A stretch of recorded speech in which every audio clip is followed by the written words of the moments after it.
Hello and Jai Swaminarayan to all.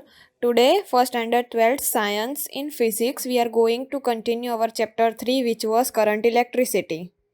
The topics that we are going to cover today are: first one is resistivity of various materials, second is temperature dependence of resistivity, and the third one is electrical energy and power. So let's start with our first topic, which is resistivity of various materials. As you can see, the resistivities of various common materials are listed in the table that is displayed here, which is our table 3.1. The materials are classified as conductors, semiconductors, and insulators depending on their resistivities in an increasing order of their values. Metals have low resistivities in the range of 10 raised to minus 8 ohm meter to 10 raised to minus 6 ohm meter.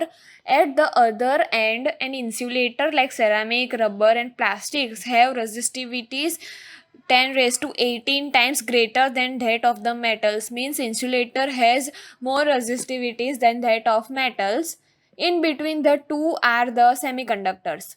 These, however, has resistivity characteristically decreasing and with rise in temperature. The resistivities of semiconductors can be decreased by adding small amount of suitable impurities. This last feature is exploited in use of semiconductor for electronic devices. Means between metals and the insulators it comes semiconductors which has resistivity that is characteristically decreasing with rise in the temperature, and we can decrease the resistivities of semiconductor by adding some amount of impurities in them, and this will last feature means this feature is exploited in use of the semiconductor for the electronic devices. Commercially produced resistors for domestic use or in the laboratories are of two major types. First is wire bound resistors and second is carbon resistors. Wire bound resistors are made by winding the wires of an alloy with manganese, constantan, nichrome or similar ones. Means wire bound resistors are made up of this winding of the alloy, manganese, constantan, nichrome or some similar materials. The choice of these materials is dictated mostly by the fact that their resistivities are relatively intensive to the temperature. Means the materials are chosen by fact that their resistivities will be relative to the intensive temperature. These resistances are typically in the range of fraction of an ohm to few hundreds of ohm. Means the resistance will be in the range of few ohm to hundreds of ohm. Resistors in the higher range are made mostly from carbon, and the carbon resistors are very compact, inexpensive, and thus they are find extensive use in electronic circuits. Means they are mostly used in electronic circuits. Carbon resistors are of small size and hence their value are given using the color code. You can see the table 3.2 where various color codes are listed. For example, for color brown, the number is 1 and the multiplier is 10 raised to 1. Same for color blue, the number is 6 and the multiplier is 10 raised to 6. For color silver, there is no number and also no multiplier, but there is a tolerance of 10. So this is the table where resistor color codes are displayed. The resistors have a set of coaxial colored rings on them whose significance are listed in table 3.2, which is our table for resistor color codes. The first two bands from the end indicates the first two significant figures of resistors in the ohm. You can see the figure 3.8 where the first two bands of them from end side indicates the first two significant figures of resistance in ohm. The third band indicates the decimal multiplier as listed in table 3.2, and the last band stands for the tolerance or possible variance in percentage above the indicated values. Means the indicated value in the table. Sometimes this last band is absent and it indicates a tolerance of 20%. For example, if four colors are there, say orange, blue, yellow and gold, then the resistance value is 36 multiplied by 10 raised to 4 ohm with a tolerance value of 5%. This was the topic resistivity of various materials. Now we will move towards our next topic, which is temperature dependence of resistivity. The resistivity of materials is found to be dependent on the temperature. Means the resistivity of a material will be dependent on temperature. Different materials do not exhibit same dependence on the temperatures. Over a limited range of temperatures that is not too large, the resistivity of metallic conductor is approximately given by Pt is equals to P0 multiplied by 1 plus alpha in bracket T minus T0, where Pt is the resistivity at a temperature T, means resistivity will be equals to P0, which is same at a reference temperature T0. Alpha is the temperature coefficient of the resistivity, and from equation 3.26 the dimension of alpha is temperature inverse. For metals, alpha is positive and the value of a value for some metals at T0 is 0 degree Celsius, which was listed in table 3.1. Table 3.1 was for the resistivities of some material that you have already seen before. So the equation 3.26 is that Pt, which is resistivity of a temperature T, is equals to P0, which is same at a reference of temperature T0, multiplied by 1 plus alpha, which is temperature coefficient of resistivity, whole multiplied by T minus T0. So this is our equation 3.26. The relation that was shown in the equation 3.26 implies that a graph of Pt plotted against T would be a straight line. At temperatures that are much lower than 0 degrees Celsius, the graph, however, deviates considerably from a straight line as shown in figure 3.9. So, the relation that is given in 3.26, the graph for that equation will be a straight line. If the graph of Pt plotted against T would be a straight line. Equation 3.26 thus can be used approximately over a limited range of T around any reference temperature T0, where graph can be approximated as a straight line. Some materials like Nichrome is an alloy of nickel, iron and chromium. So some materials like Nichrome exhibit a very weak dependence of resistivity with temperature. You can see in figure 3.10. Manganese and constantan has similar properties like Nichrome. These materials are thus widely used in wire-bound standard resistors, since the resistivity value would change very little with the temperature. Means the resistivity of materials like Nichrome, manganese and constantan has less dependency of resistivity with that of temperature, and so they are widely used in wire bound, and the graph for these are shown in figure 3.10. You can see. Unlike metals, the resistivities of semiconductors decreases with increasing temperature. Means not like metals, the resistivities of semiconductor will decrease when the temperature increases. A typical dependence is shown in figure 3.11, which is a graph for semiconductors resistivity. We can qualitatively understand that the temperature dependence of resistivity in the light of our derivation of equation 3.23 that you have seen previously.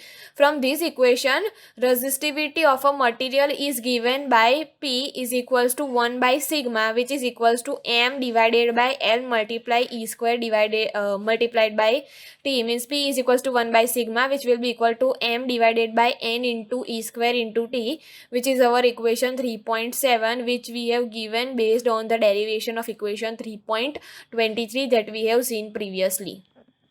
As we increases the temperature, average speed of electron which act as the carriers of current increasing, resulting in more frequent collisions. Mean when the temperature will be increased, the speed of electron that will act as carrier current will also increasing, that will result in more frequent collisions, and the average time of the collisions T thus decreases with the temperature. So when the collision time increases with increasing in temperature, it will also decrease with decreasing the temperature. In a metal, N is not dependent on temperature to any appreciable extent, and thus the decrease in the value of T with rise in temperature causes P to increase as we have observed. Means in metal, N is not dependent on the temperature, and thus the decreasing in the value of T will give rise to the temperature, and that will cause the P to increase as we have observed. For insulators and semiconductors, however, N increases with temperature, and this increase more than compensates any decrease in T, as we have seen in equation 3.23. So that for such materials, P decreases with the temperature. Now let us see an example, which is our example 3.3. According to that, an electronic toaster uses Nichrome for its heating element. When a negligibly small current passes through it, its resistance at room temperature, which is 27 degrees Celsius, is found to be 75.3 watt. When the toaster is connected to a 230V supply, the current settles after a few seconds to steady value of 2.68 A. What is the steady temperature of Nichrome element? We have to find the steady temperature of Nichrome element here, and the temperature coefficient of resistance of Nichrome average over the temperature range involved is 1.70 multiplied by 10 raised to minus 4 degrees Celsius. Now let us look at our solution. So when the current through the element is very small, heating effect can be ignored, and the temperature T1 of element is same as the room temperature. Now when the toaster is connected to the supply, its initial current will be slightly higher than its steady current value, which is 2.68 A. But due to heating effect of the current, the temperature will rise, and this will cause an increase in resistance and a slight decrease in the current. In a few seconds, a steady state will be reached when the temperature will rise in no further, and both the resistance of the element and the current drawn will achieve a steady values. And the resistance R2 at the steady temperature T2 is calculated as R2 will be equals to 230V. 230V is the power supply that is already given in the question, divided by 2.68 A, which is the steady value, and that will give us answer as 85.8 ohm. Now using the relation R2 is equals to R1 multiplied by 1 plus alpha T2 minus T1, which was our equation 3.26, we used R2 and R1 in that equation. So R2 is equals to R1 into 1 plus alpha into T2 minus T1, with the value of alpha is equals to 1.70 multiplied by 10 raised to minus 4 degrees Celsius, which is given in question. We get the value of T2 minus T1 as is equals to 85.8 minus 75.3 divided by 75.3 multiplied by 1.70 multiplied 10 raised to minus 4. So in order to get the value of T2 and T1, we will put the A, which is in multiplication, in the division of R2. When we take A on left hand side, it will go in division of R2, and also R1 is on right hand side multiplication, so it will also go in division when we take it on left hand side, and hence we will get the value as T2 minus T1 is equals to 85.8 minus 75.3 divided by 75.3 multiply 1.70 multiply 10 raised to minus 4, which will give us the answer as 820 degrees Celsius, and that is T2 is equals to 820 plus 27 degrees Celsius, which is equals to 847 degrees Celsius. 27 degrees Celsius is the room temperature that we have already given in the question. So the value of T2 is equals to 820 plus 27, which is equals to 847 degrees Celsius, and thus the steady temperature of the heating element is 847 degrees Celsius. Now we will look at another example, which is example 3.4. According to the example, the resistance of platinum wire of a platinum resistance thermometer at the ice point is 5 watt and at steam point is 5.23 watt. When the thermometer is inserted in a hot bath, the resistance of platinum wire is 5.795 watt. Calculate the temperature of the bath. So we have to calculate the temperature of bath. So looking to the solution, value of R0 is 5 ohm, which is at ice point. R100 is equals to 5.23, means which is at steam point, and RT is 5.795 ohm. Now T is equals to RT minus R0 divided by R100 minus R0 multiplied by 100. From RT is equals to R0, 1 plus alpha T, we have this equation. So we will have T is equals to 5.795 minus 5 divided by 5.23 minus 5 and whole multiplied by 100. So we will get 0.795 divided by 0.23 multiplied by 100, which will give us answer as 345.65 degrees Celsius. So the temperature at the time at bath, or the temperature of the bath, is 345.65 degrees Celsius, which is our answer. So this was the topic of temperature dependence of resistivity. Now we will move to our next topic, which is electrical energy and power. Consider a conductor with two endpoints A and B, in which a current I is flowing from A to B, point A to point B. The electrical potential at A and B are denoted by V of A and V of B, means electrical potential of A and electrical potential at B respectively. Since current is flowing from A to B, we have VA greater than VB, and the potential difference across AB is V is equals to VA minus VB, which will be greater than 0. In a time interval T, say delta T, an amount of charge delta Q is equals to I multiplied by delta T, current multiplied by the time interval, travels from A to B. The potential energy of the charge at A by the definition was Q into VA, and similarly at B is Q into VB. Thus, change in its potential energy delta U pot is equals to final potential energy minus initial potential energy, which is equals to delta of VB minus VA, minus which will give us answer minus delta QV, which will be equal to minus I multiplied by V multiplied by delta T, which is less than 0, and this is our equation 3.28. If charge is moved without collision through the conductor, means if charge moves through the conductor without any collision, then their kinetic energy would also change. So the total energy is unchanged. Conservation of total energy would then imply that delta K is equals to minus delta U pot. That is, delta K is equals to the value of U pot was minus I into V into delta T, and as the value of delta K is minus delta U pot, we will have delta K is equals to I multiply V delta T, which is greater than 0. So delta K is equals to minus delta U pot is our equation 3.29, and the delta K is equals to I multiply V delta T, which is greater than 0, is our equation 3.30. And thus, in case charges were moving freely through conductor under action of electric field, their kinetic energy would increase as they move.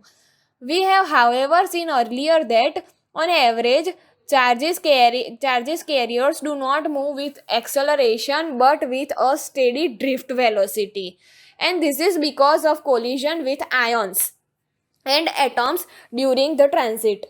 During collisions, the energy that is gained by the charges is shared with these atoms with which they collide. The atoms vibrate more vigorously, that is, the conductor will heat up, and thus, in an actual conductor, the amount of energy dissipated as heat in the conductor during the time interval T, say delta T, will be delta W, which is equals to I multiply V delta T, which is our equation 3.31. The energy that is dissipated per unit time is the power dissipated, which is P is equals to delta W by delta T, and we have value of P is equals to I into V, which is our equation 3.32. Now using Ohm's law, which was V is equals to IR, you should remember the Ohm's law which I have taught you, which is V is equals to IR. We get the value of P is equals to I square R, which will be equals to V square divided by R, which is our equation 3.33. As the power loss, which is ohmic loss in a conductor of resistance R that is carrying a current I, It is this power which will heat up, for example, the coil of an electric bulb to incandescence, radiating out heat and light. The question arises that where does the power come from? As we have reasoned before, we need an external source to keep a steady current through the conductor. It is clearly this source which must supply this power. In a simple circuit shown with a cell in figure 3.12, it is chemical energy of a cell which supplies this power for as long as it can. Means power will supply the cell will supply the power as long as it is able to supply that power. You can see figure 3.12 which shows the negative electrode, positive electrode, the electrolyte and the resistor and the current passing through it. The expression for power equations which are 3.32 and 3.33 which are mentioned here show the dependence of the power that is dissipated in a resistor R on the current through it and the voltage across it. The equation 33 which was P is equals to I square R which is equals to V square R has an important application to power transmission. Means this equation has an important application to the power transmission. Electric power is transmitted from power stations to homes and factories which may be hundreds of miles away from that power stations via transmission cables. Means the power that is supplied to the home and factories is transmitted using the transmission cables. And these factories that transmit this power are many miles, say hundreds of miles away from our home and factories. One obviously wants to minimize the power loss in transmission cable connecting power stations to home and factories. We shall see now how this can be achieved. Consider a device R to which a power P is to be delivered via a transmission cable which have resistance RC to be dissipated by it finally. If V is the voltage across the R, means which is our device R, then and current I through it, then P is equals to V multiplied by I, which is our equation 3.34. And the connecting wires from the power station to the device has infinite resistance RC, and the power that is dissipated in the connecting wires which is wasted in PC with PC is equals to I square RC, means the current square multiplied by resistance, which will be equal to P square RC divided by V square. This is our equation 3.35. From the equation 3.32 which was P is equals to IV, thus to drive a device of power P, the power wasted in the connecting wires is inversely proportional to V square. The transmission cable from power stations which are hundreds of miles long and the resistance RC is also considerable. To reduce the PC, these wires carry current at enormous values of V, and this is the reason for high voltage danger signs on the transmission lines. You have seen these high voltage danger signs on the sign on transmission line. This is because these wire carry current at enormous value of V. Their value is so much, and so these danger signs are displayed on transmission lines, a common sight as we move away from populated areas. Using electricity at such voltages is not safe, and hence at the other end a device called a transformer lowers the voltage to a value suitable for use. Means this high voltage is not safe to use, and hence at the end of our device a transformer or a device called transformer is attached, so it lowers the voltage to the value that is suitable for our use. So we have discussed three topics. First was resistivity of various materials, second was temperature dependence of resistivity, and third was the electrical energy and power. So that is it for now. Further topics we will discuss in our next session. Thank you.